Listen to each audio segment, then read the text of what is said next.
Breaking news చూస్తున్నాం. BSc సమావేశం ప్రారంభమైంది. సభ ఎన్ని రోజులు నిర్వహించాలని బీఎస్సీ డిసైడ్ చేయనుంది. బీఆర్ఎస్ నుంచి హరీష్ రావు, ప్రశాంత్ రెడ్డి హాజరు కానున్నారు. సభా వ్యవహారాల మంత్రి శ్రీధర్ బాబు, ఇతర మంత్రులు హాజరు కానున్నారు. సభ 15 రోజులు నిర్వహించాలని బీఆర్ఎస్ డిమాండ్ చేస్తుంది.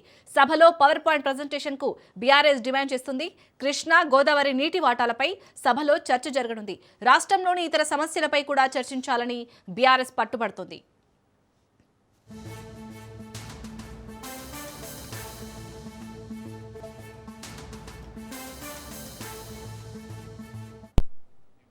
రైట్, ఇక ఇటు బీఎస్సీ సమావేశం అయితే ప్రారంభమైంది. దీనికి సంబంధించి పూర్తి డీటెయిల్స్ ని మా ప్రతినిధి సునీల్ అందిస్తారు. సునీల్, బీఆర్ఎస్ అయితే సభ 15 రోజులు నిర్వహించాలని పట్టుబడుతుంది. సో బీఆర్ఎస్ ఏవైతే డిమాండ్లు చేస్తుందో అవి నిజంగా అంటే ఇందులో ఓకే చెప్పే ఛాన్స్ ఉందా?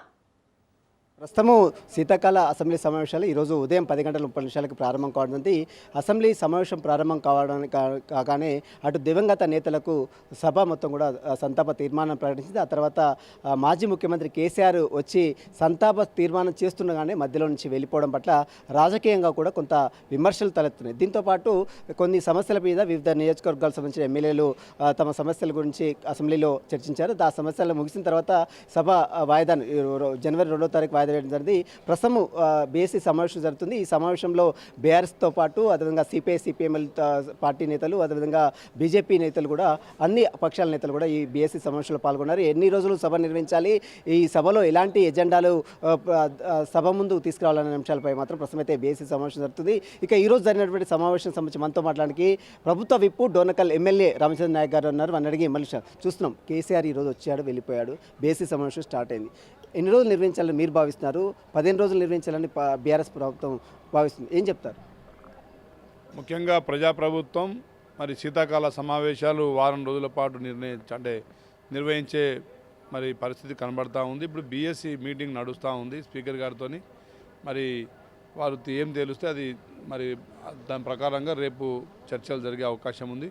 ముఖ్యంగా రాష్ట్రంలో మొదటి రోజు కేంద్ర ప్రభుత్వం ఉపాధి హామీ మరి మహాత్మా గాంధీ మరి నరేగా కార్యక్రమాన్ని వాళ్ళు రద్దు చేయడం, దాని మీద చర్చ చేయాలని, అదేవిధంగా రెండవ రోజు మరి హిల్డ్ పాలసీ పారిశ్రామిక మరి భూముల్ని కన్వర్షన్స్ కోసం పరిశ్రమల్ని హైదరాబాద్కి దూరంగా పంపించే ఒక మంచి కార్యక్రమం మీద చర్చ జరిగే అవకాశం ఉంది.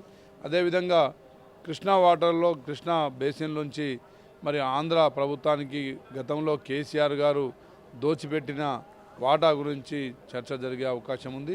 అదేవిధంగా ఇంకా ఇతరత్ర మరి సంక్షేమ పథకాలు, అభివృద్ధి కార్యక్రమాలు మన ప్రభుత్వం తీసుకున్న వాటి మీద చర్చలు జరిగే అవకాశం ఉంది. కాబట్టి తప్పకుండా ఈ సమావేశాల్లో మేము కేసీఆర్ గారిని రామని చెప్పి డిమాండ్ చేస్తాము. కేసీఆర్ గారు ఈరోజు వచ్చారు, మధ్యలోనే వెళ్ళిపోయారు, సంతాప తీర్మానం కూడా చూడకుండా వెళ్ళిపోయారు. ఎట్లా ఏం చెప్తారు? ఇప్పుడు కేసీఆర్ గారికి తను శాసనసభ్యుడిగా ఎన్నికైన తర్వాత కేవలం ఇది 3 సార్లు కేవలం మొత్తంగా అటెండ్ అయిన అతను అంటే అవర్స్ గంటలు ఏంటంటే కేవలం నాకు తెలిసి ఒక అర్ధ గంట కంటే ఎక్కువ, 30 నిమిషాల కంటే ఎక్కువ ఉండదు. ప్రతి సభలో ఒక 10 నుంచి 20 నిమిషాలు కూర్చోవడం, తనేదో ఇక వచ్చి ఏదో పొడుస్తున్నట్టు, ఏదో సభలలో ఏదో గత అభివృద్ధి గురించి ఏమైనా చెప్తలేమనుకుంటే అలాంటి పరిస్థితి ఏం కనబడట్లేదు. మరి రాత్రంతా మరి పురుగులు తినే బల్లి దినమంతా పగలంతా దేవుని ఫోటో వెనకాల దాక్కుంటుందట.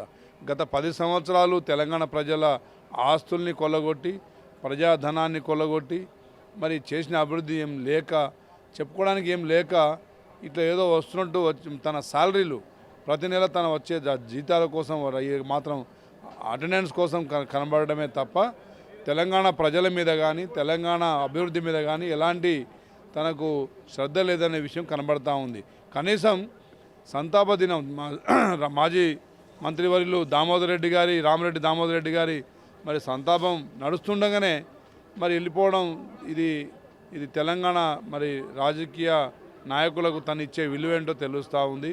అదేవిధంగా పైన స్పీకర్ గారు దళిత బిడ్డ, మరి వారిని అధ్యక్ష అని పిలవాల్సి వస్తుందని చెప్పేసి వెళ్ళిపోయిందని చెప్పి నేను భావిస్తూ ఉన్నా. ఇది చూసిన ప్రస్తుతం అయితే మాజీ ముఖ్యమంత్రి కేసీఆర్ మధ్య నుంచి వెళ్ళిపోవడం పట్ల అటు ప్రభుత్వ విప్ డోర్నకల్ ఎమ్మెల్యే రామచంద్ర నాయక్ కూడా తీవ్ర ఆగ్రహం వ్యక్తం చేస్తున్నారు. ఇదంతా కూడా కావాలనే ముఖ్యమంత్రి సభని అగౌరవపరిచి వెళ్ళిపోయాడు. ఇక రాబోయేటువంటి కాలంలో ఖచ్చితంగా ప్రజలు బుద్ధి చెప్తారు. మరోవైపు బీఎస్సీ సమావేశం స్టార్ట్ అయింది. జనవరి నుంచి 2 నుంచి స్టార్ట్ అయినటువంటి ఈ సమావేశంలో ఖచ్చితంగా రాష్ట్ర సంక్షేమ పథకాలు కాంగ్రెస్ ప్రభుత్వం తీసుకొచ్చిన సంక్షేమ పథకాలతో పాటు హిల్ టు ప్రాజెక్ట్ సంబంధించిన విషయాలతో పాటు మరోవైపు నీళ్లు నిజాలకు సంబంధించిన అంశాలపై కూడా అసెంబ్లీలో చర్చిస్తాం. ఖచ్చితంగా ప్రజలకు న్యాయం చేసే విధంగా తమ అసెంబ్లీలో తీర్మానాలు చేస్తామంటూ కూడా చెప్తున్న పరిస్థితి. Vote studio. Right, thank you Sunil.